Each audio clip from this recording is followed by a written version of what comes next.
I knew something was off about him, but I ignored it. And then he pulled out a gun. Okay, story time. And I need y'all to really listen to this because this is not just a story, this is a lesson. So I was dealing with this guy, and from the beginning, something felt off. And by off, it felt like something about his eyes. I couldn't quite put my finger on it, but they had like a darkness to them. But then I just thought, I'm young. I was in my early 20s. I'm like, he seems cute. He's cute, and my family likes him, and my friends like him. So it must just me, maybe I'm being defensive or judgmental, or I'm scared to be in love. So I just, but to me, looking back, that was flag number one. So let me let you know about flag number two. So I had a dream, and he took me to a hotel that was located underwater, and it was absolutely beautiful.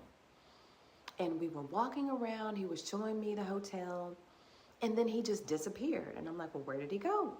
So I went to go look for him in the hotel, and I found him, and he was in a room where people were having sex and getting drunk.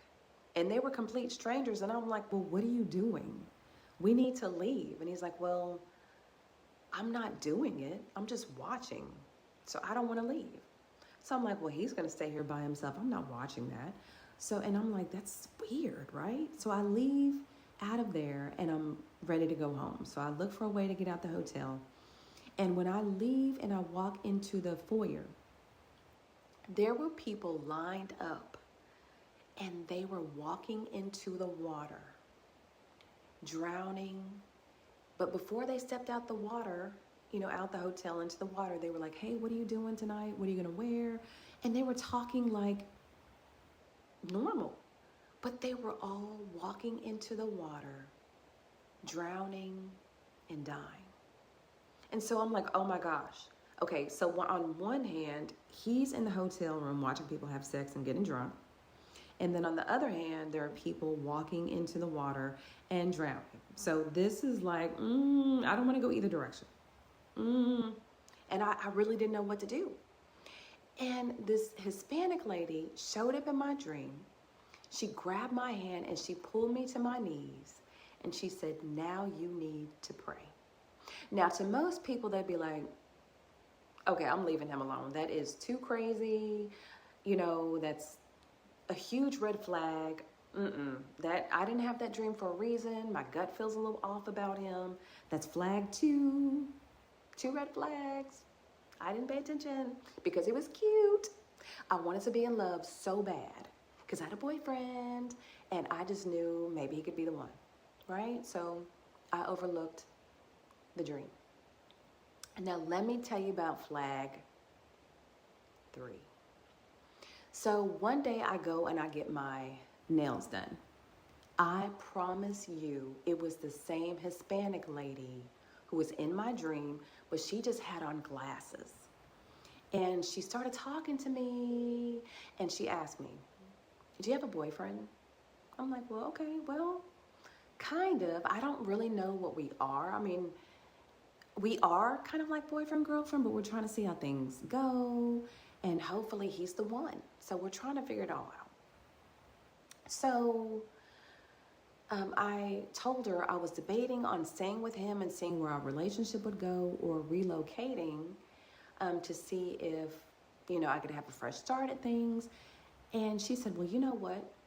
If he was really the one for you, you would know. You would not wonder, you wouldn't question, because you would know. And she said, I bet when you relocate, you'll meet your husband, and you'll be surrounded by friends who truly love you. And before I left from getting my nails done, she gave me a book called God's Power Today. Now, look at that. That is flag 3, right? And giving me a book and telling me that, hey, I don't know about him. So that is 3 flags. His eyes, the dream, and speaking to the woman at the nail shop. But you know what I did? I said, nope. he's like a boyfriend, you know. I'll take the situationship until it gets more serious because I want a boyfriend and everybody wants to get married. That's what we're told we're supposed to do. And, you know, we don't think about if it's the right person sometimes. We just want that feeling of being loved. So I overlooked all the things to be in this so-called situationship. So let me tell you how crazy this got. Because I ignored all 3 flags and just wondering, you know, like I said, is it going to work? I'm going to be patient, just see where it goes. Well, one day we had a disagreement, like normal people have, and I was like, you know what? I'm going to go over his house and show him, because I look cute today, and just show him and make him apologize, and we can start talking again. You know, so that's what we do. Let me go pick up my dental floss and my t-shirt and magazine, something. So a piece of cotton, you know, we'll go get anything so we can be seen. We want him to know that we are that girl, right? We look good. So I go over there and there's another woman sitting on his couch. And I'm like, we only got into this disagreement yesterday. And there's already somebody else on his couch. So I'm obviously knowing he's been talking to her.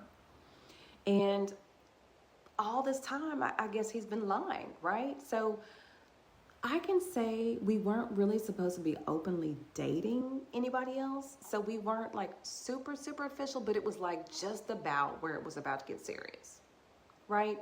So I thought we agreed not to talk to anybody else to see where this goes, and he lied. So I went to get my stuff in his room, and I was just so angry.